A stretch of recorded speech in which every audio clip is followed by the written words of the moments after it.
बिस्मिल्लाहिर्रहमानिर्रहीम। जी बच्चों, हमारा जी नेक्स्ट लेक्चर जो है वो है जी फेट मैपिंग के ऊपर। आप ये कहेंगे जी कि सर ये फेट मैप क्या होता है। फेट आपने पढ़ा है, इसको सादा लफ्ज होता है किस्मत, तकदीर, मुकद्दर। और मैपिंग मैपिंग आपको पता है कि नक्शा बनाना।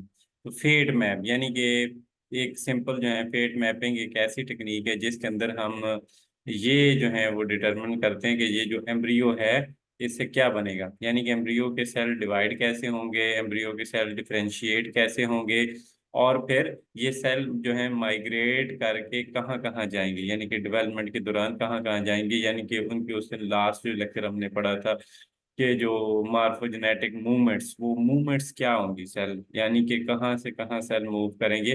तो ये जो है हम इस टेक्निक के अंदर पढ़ते हैं। तो जितने भी फेट मैपिंग एक्सपेरिमेंट हैं उनके अंदर जो है वो हम देखते हैं कि सेल्स जो हैं जो एक एम्ब्रियो के अंदर मौजूद हैं उनको हम मुख्तलिफ कलर्स के थ्रू, डाइज के थ्रू हम लेबल करते हैं। फिर जो है उस लेबलिंग के थ्रू हम उनकी पूरी मूवमेंट को चेक करते हैं कि सेल कहाँ कहाँ जा रहे हैं और उससे अल्टीमेटली क्या टिश्यू या क्या स्ट्रक्चर जो है वो बनने हैं। तो आजकल आपको पता है टेक्नोलॉजी बहुत ज़्यादा इम्प्रूव कर गई है, तो इसलिए इंडिविजुअल सेल को, एक एक सेल को मार्क करना, डिफरेंट कलर देना, फिर कलर कलर दे के उसको ट्रेस करना डिफरेंट माइक्रोस्कोप के नीचे, जो अच्छी क्वालिटी की माइक्रोस्कोप है। तो आप देख सकते हैं कि अल्टीमेटली उस सेल से क्या बनेगा, यानी कि उस एक सेल से अल्टीमेट उसकी पूरी एम्ब्रियोनिक डेवलपमेंट क्या क्या होगी, और फिर उससे आगे अडल्टहुड जब पूरा ऑर्गन बन जाएगा या पूरा मार्फोजेनेटिक मूवमेंट्स हो जाएंगी, या आप कह लें कि पूरे ऑर्गन बन जाएंगे, तो उससे क्या ऑर्गन बनेगा हर एक सेल से। तो ठीक है, ये जो है आगे आगे सिंपल ये एक डेफिनेशन दी गई है कि फेट मैप होता क्या है। फेट मैप सिंपल एक डायग्राम है। किसकी डायग्राम है? एक एग की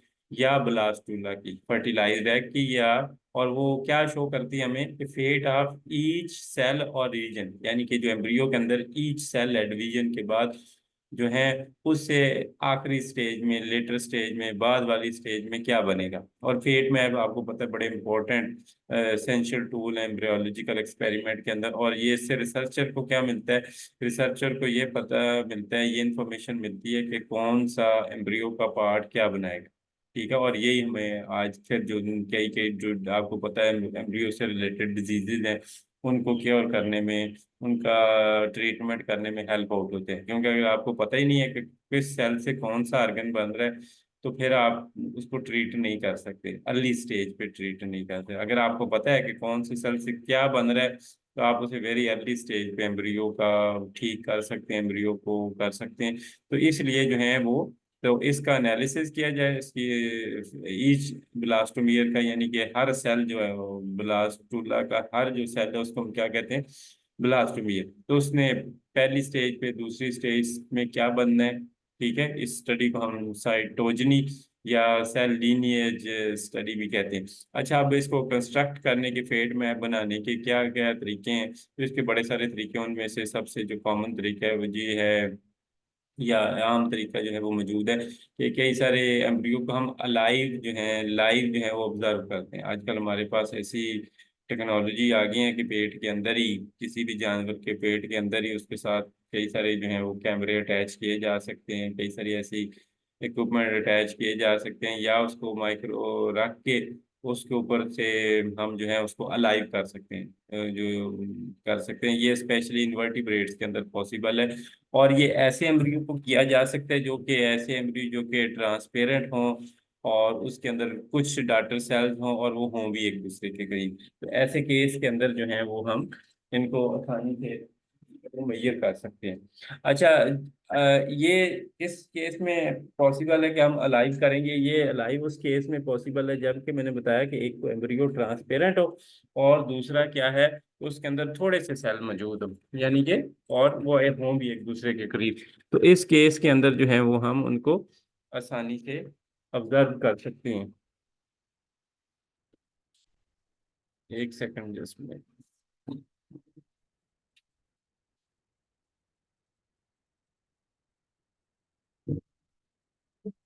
अच्छा जी, ये आपने, मैंने बताया कि जो ऐसे एम्ब्रियो जो कि ट्रांसपेरेंट है, तो ये किन सब के अंदर है पॉसिबल है कि वहाँ पे एम्ब्रियो भी ट्रांसपेरेंट हो और जो है दूसरा उसके अंदर सेल्स भी मौजूद हों। तो ये कई तरह के हमने कहा जी कि जो इनवर्टिब्रेट्स हैं, यानी कि जिनके अंदर वर्टिब्रल कॉलम नहीं होता, छोटे छोटे ऑर्गेनिज्म हैं, उनको हम जो है वो माइक्रोस्कोप के नीचे रख के विजिबल कर सकते हैं, और फिर हर सेल से क्या बनेगा ये भी हम देख सकते हैं।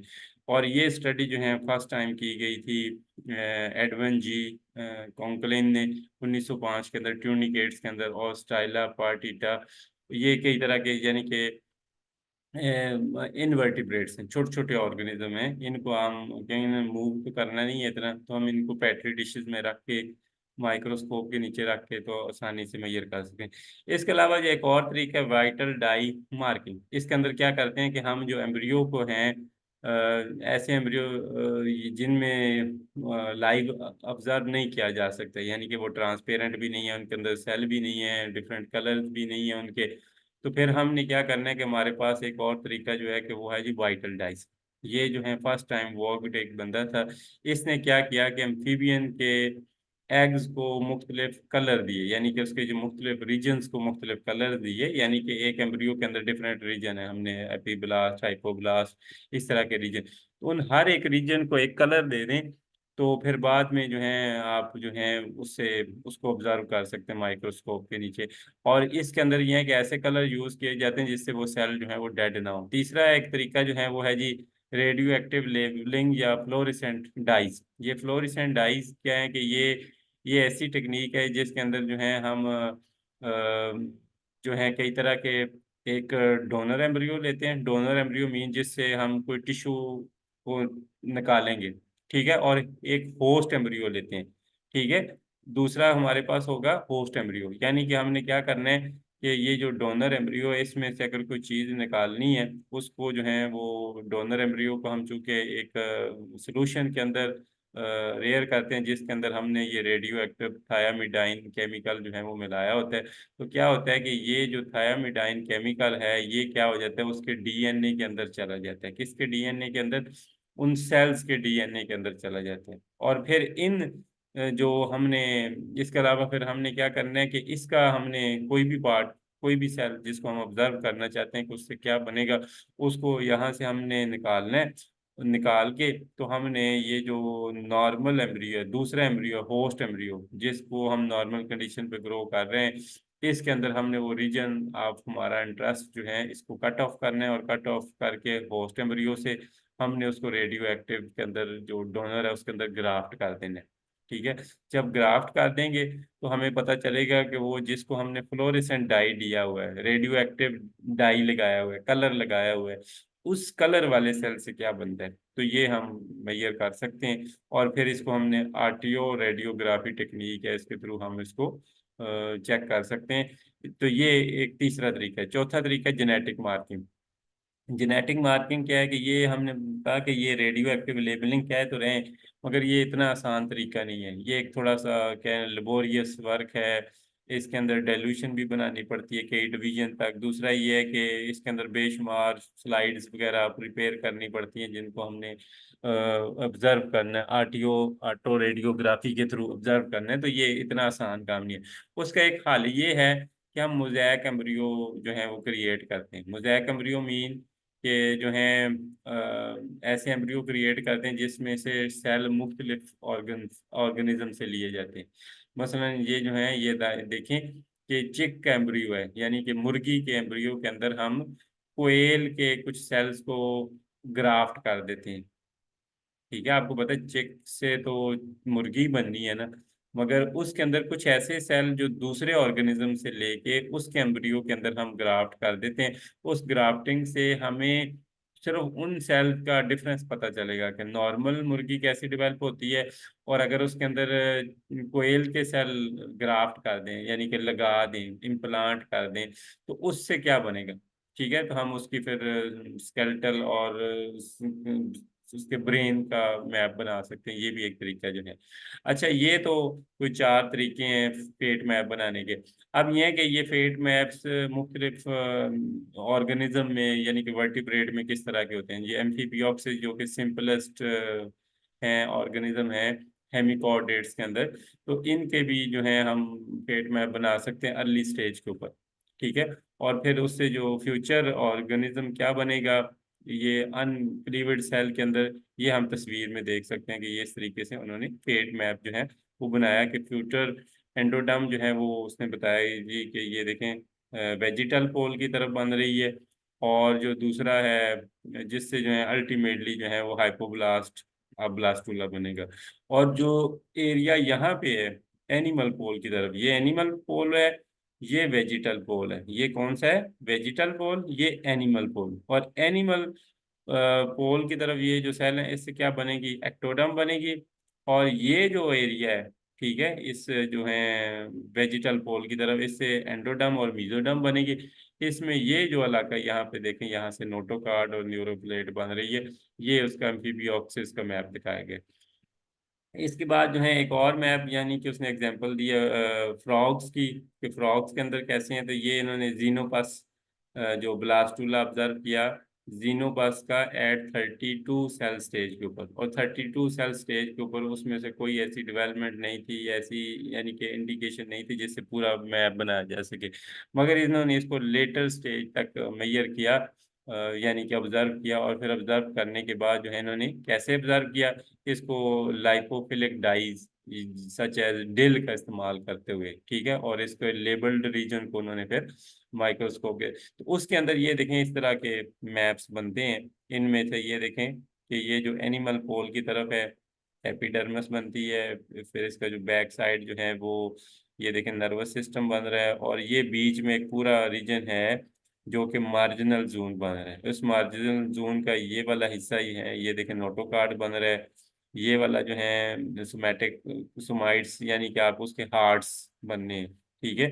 और ये वाला जो वेजिटल पोर्शन की तरफ इलाका है, ये जो है इसकी अल्टीमेटली जो है वो आप कह लेंगे हाइपोब्लास्ट होती है। और ये जो है ऊपर वाली ये एपीब्लास्ट बनती है, इससे जो मुतल्लिका चीजें बननी है। और ये निचला पोर्शन जो वेजिटल पोर्शन की तरफ है ये एंडोडर्म बननी है। और ये जो है इसी तरीके से ये एक और है, इसका जो है उन्होंने डोर्सल व्यू दिखाया गया है, इसके अंदर भी यही तस्वीरें जो हैं, ये देखें एपिडर्मस, न्यूरल प्लेट, सुप्राब्लास्टो जो है पोरल एंडोडर्म बन रही है, और निचला जो है ये एंडोडर्म बन रही है, सब ब्लास्टो प्लोरल बन रही है। तो ये ब्लास्टोपोर यहाँ से बनती है, ये इसका एम्ब्रियो है जिसका फ्रॉग था। इस तरीके से चिक के एम्ब्रियो को भी ऑब्जर्व किया जा सकता है। चिक के एम्ब्रियो के अंदर भी अल्टीमेटली यही है कि इससे क्या होता है कि हाइपोब्लास्ट जो है वो एम्ब्रियो की फॉर्मेशन में इतना रोल प्ले नहीं करती। हम ये पीछे भी पढ़ गए हैं कि दो बाइलेमिनार डिस्क ब्लास्टूला के अंदर एक पोर्शन था हाइपोब्लास्ट और दूसरा एपीब्लास्ट। एपीब्लास्ट यानी कि ऊपर वाला इलाका, ऊपर वाले के अंदर जो है हमने पढ़ा था कि वो एक स्ट्रीक बनती है, उस स्ट्रीक से सेल जो है वो नीचे की तरफ मूव करते हैं, जिससे एक्टोडर्म भी बनती है, मीजोडर्म भी बनती है और एंडोडर्म भी बनती है, ठीक है। और जो हाइपोब्लास्ट है, हाइपोब्लास्ट के सेल आस्ता आस्ता रिप्लेस हो जाते हैं, वो उससे एम्ब्रियो की इतनी चीजें नहीं बनती, ठीक है। मगर एपीब्लास्ट जो है इससे ये जो है कह लें कि बकाया जितनी भी फॉर्मेशन होती है उसकी एम्ब्रियो की, वो सारी इसी से बनती है। जबकि हाइपोब्लास्ट कुछ भी नहीं बनाता सिवाय कुछ एक्सटर्नल मेम्ब्रेन के, ठीक है। तो ये इन्होंने कैसे ऑब्जर्व किया? इन्होंने सेल एडिशन मालिक्यूल जो है, ऐसे मालिक्यूल जो एक सेल को दूसरे सेल के साथ जोड़ते हैं, कनेक्ट कराते हैं या उनका राब्ता करवाते हैं, इसके थ्रू उन्होंने कई सारी स्टडीज के थ्रू जो है फेट मैप बनाए हैं चिक के एपीब्लास्ट के। एपीब्लास्ट मीन जिससे आगे सारी लेयर बननी है। और जितनी भी ये देखें जर्म लेयर्स हैं, उसने बात किया कि किससे बन रही है? एपीब्लास्ट सेल से। और epiblast cell ultimately hypoblast cell को भी रिप्लेस कर देते हैं, ठीक है, जैसा कि वो आपने पीछे तस्वीर देखी हो। और दूसरा ये है कि एपीब्लास्ट ही considerable amount extra embryonic membranes बनाती हैं। कुछ मेम्ब्रेन इससे बनेगी, बकाया सारी मेम्ब्रेन जो है ये एपीब्लास्ट से ही बनेगी। कुछ जो है वो सिर्फ जो आप कह लें कि हाइपोब्लास्ट से बनेगी। और इसका ये जो देखें इंटीरियर पोर्शन है एंडो एक्टोडर्म बन रही है, और इसका जो पोस्टीरियर रीजन है ये देखें ये मीजोडर्म बना रही है। और ये जो मुख्तलिफ रीजन है ये एक्चुअली इसके मुख्तलिफ ऑर्गन बनाएंगे मुर्गी के, ठीक है। तो ये जो है, अच्छा अब बात आती है कि इन फेट मैप्स बनाने का मकसद क्या है? इन फेट मैप से क्या किया जाता है?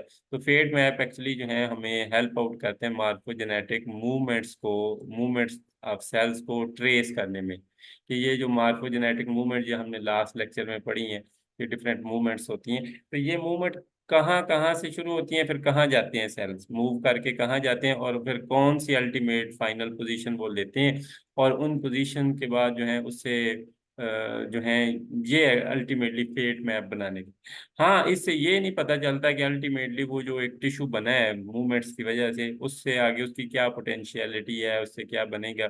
मगर ये है कि ये हमें ज्यादातर जो है ये मार्फोजेनेटिक्स मूवमेंट ऑफ सेल्स, जो हम पीछे हम पढ़ के आए हैं मार्फोजेनेटिक मूवमेंट, उनके उनके अंदर सेल्स की मूवमेंट को ट्रेस करने में हमारी मदद करते हैं। तो ये जो लेक्चर है जी, यहाँ तक है। इसके इसके अंदर कोई क्वेश्चन हो तो आप ग्रुप में मुझसे पूछ सकते हैं। Thank you ji.